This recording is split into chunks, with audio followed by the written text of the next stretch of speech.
పల్నాడు జిల్లా నరసరావుపేటలో chain snatching ఘటన జరిగింది. ఇంటి ముందు ముగ్గు వేస్తుంటే స్నాచర్ వచ్చి చైన్ లాక్కెళ్లిపోయాడు. ఒకడు బైక్ను ముందుకు పోనిచ్చి ఆగితే మరొకడు చైన్ తెంచుకొని పరిగెత్తాడు. అయితే ఆ మహిళ స్నాచర్ల వెంట పడింది. అప్పటికే తన కోసం ఆగి ఉన్న బైక్ ఎక్కేశాడు దొంగ. అయినా ఆ మహిళ వెంబడించడం ఆపలేదు.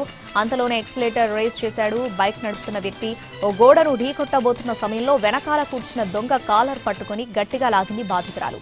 దొరికిపోతే చావ బాధేస్తారన్న భయంతో ఆ దొంగ మహిళపై దాడి చేశాడు. పిడిగుద్దులు కురిపించి చైన్ లాక్కున్నాడు. ఆమెను పక్కకు నెట్టేశాడు. ఆ తర్వాత బైక్ పై ఇద్దరు స్నాచర్స్ ఉడాయించారు.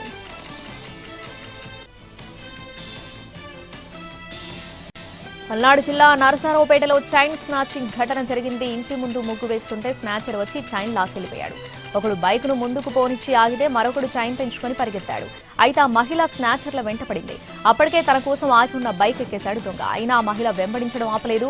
అంతలోనే ఎక్సిలేటర్ రేస్ చేశాడు. బైక్ నడుపుతున్న వ్యక్తి ఓ గోడను ఢీకొట్టబోతున్న సమయంలో వెనకాల కూర్చున్న దొంగ కాలర్ పట్టుకుని గట్టిగా లాగింది బాధితురాలు. దొరికిపోతే చావ బాధేస్తారన్న భయంతో ఆ దొంగ మహిళపై దాడి చేశాడు. పిడిగుద్దులు కురిపించి చైన్ లాక్కున్నాడు. ఆమెను పక్కకు నెట్టేశాడు. ఆ తర్వాత బైక్ పై ఇద్దరు స్నాచర్స్ ఉడాయించారు.